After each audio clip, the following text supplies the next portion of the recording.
Selamat siang teman-teman semuanya.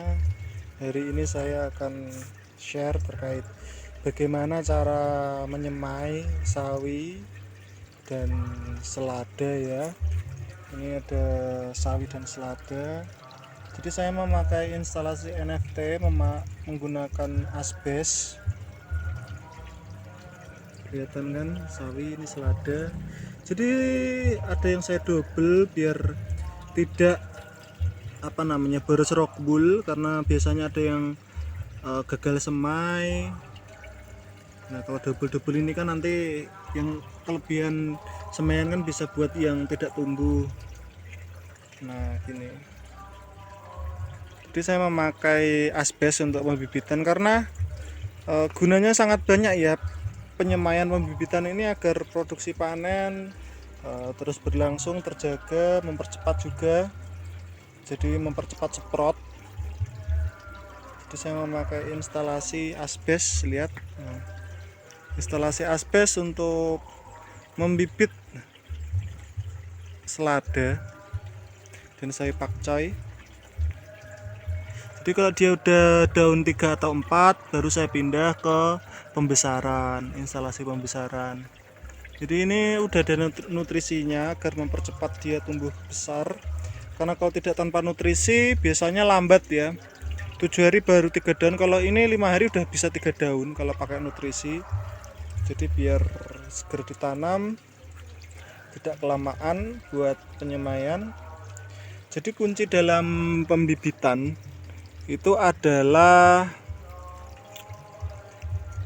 rockwool yang harus bagus kualitasnya, karena kalau tidak bagus nanti dia akan sulit untuk semprot, dan juga harus bisa menyimpan rockwool dengan baik dan benar.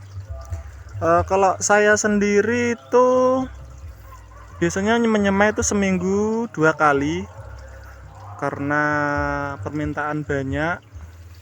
Bisa teman-teman lihat ya, ini sudah semprot semuanya.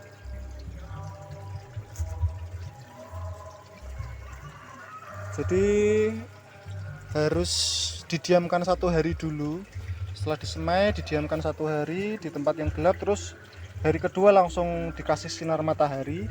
Kalau teman-teman takut kelupaan langsung dikasih ke sinar matahari juga nggak apa-apa, sama bagusnya.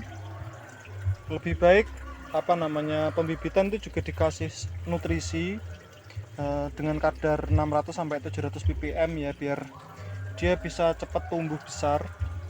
Karena kecepatan menanam itu juga sangat penting untuk kita segera panen. Kita lihat dari sini. Nah kita udah kelihatan kan, ini ada sekitar berapa ya, kemarin saya nyemai sekitar 600 tanaman untuk modul 3 ini. 3 ini kapasitas 700, nanti saya nyemai lagi. Jadi setelah kita tanam nanti kita pindah ke bak sana, 3 bak ini. Jadi 3 bak ini sudah kosong, sudah habis. Dalam waktu 1 minggu habis 3 rak ini. Jadi saya harus segera melakukan penanaman ulang karena di sebelah sini seladanya sudah mulai tumbuh besar. Jadi saya nggak pakai netpot sama sekali ya. Coba lihat, saya nggak pakai netpot sama sekali. Jadi langsung rockwool langsung ditaruh di pipa. Jadi tidak ada netpot. Kalau pakai netpot itu ribet sekali membersihkannya, capek juga kalau kita nanam bersih netpot itu lamaan. Nah saya ngiris rockwoolnya agak besar-besar, karena semakin besar rockwool itu semakin bobotnya semakin besar dan akarnya makin banyak. Jadi jangan pelit-pelit ya kalau motong rockwool. Kalau bisa ukuran rockwool itu yang besar, biar tanaman cepat besar juga, akarnya tambah banyak. Karena rockwool yang kecil itu kurang bagus ya untuk tanaman, karena akarnya cenderung lebih sedikit dan akhirnya daunnya kurang lebar.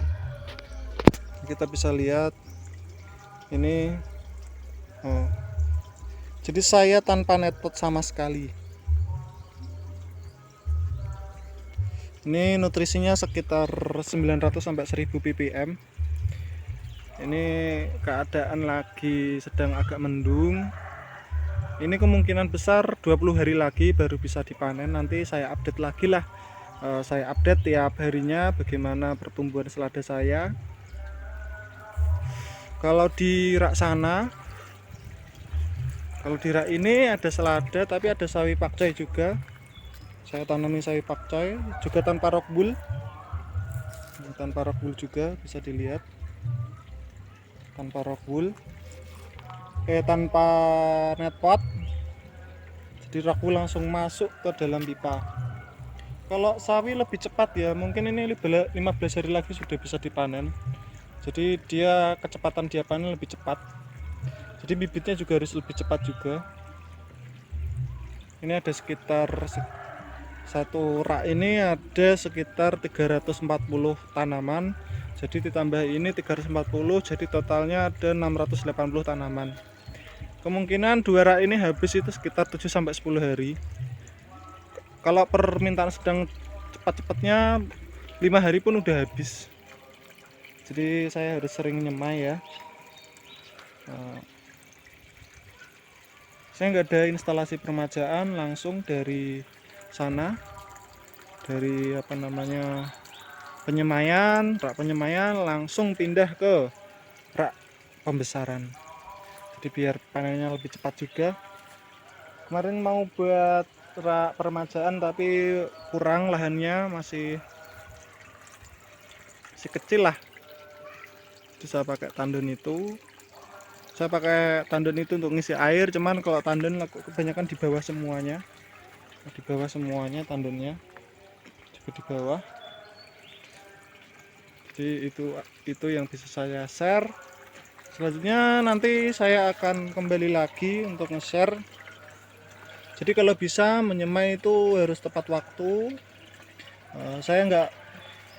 Kenapa saya nggak iris-iris pinggirnya, karena saya punya alatnya. Jadi alat untuk melubangi biar nggak capek juga. Di Shopee udah banyak. Jadi saya gergaji pakai besi, tapi sekarang ada alatnya. Jadi saya cuman masukin semaian aja, masukin bijinya aja, biar lebih enak juga. Ada besar-besar ya. Jadi rak ini saya hidupkan tiap pagi jam 6, nanti jam 5 sore saya matikan. Nanti paginya juga dihidupkan lagi. Jadi malam nggak usah dihidupkan karena boros listrik juga kan. Kalau masih kecil-kecil gini dimatiin nggak apa-apa, tapi kalau udah segitu sudah di rak pembesaran, wajib hukumnya untuk pompa dihidupkan 24 jam karena itu mempercepat panen. Kalau pompanya dimatikan tiap malam itu lambat panenannya. Daunnya nggak bisa bagus, nggak bisa hijau-hijau, nggak bisa panjang-panjang. Jadi dia relatif kerdil, jadi harus segera dihidupkan pompa 24 jam dan full nutrisinya harus sekitar 900 sampai 1000 ppm biar dia tumbuhnya cepat. Seperti itu saya mengabarkan di sini. Semoga kita bisa berbagi lagi. Terima kasih. Selamat siang.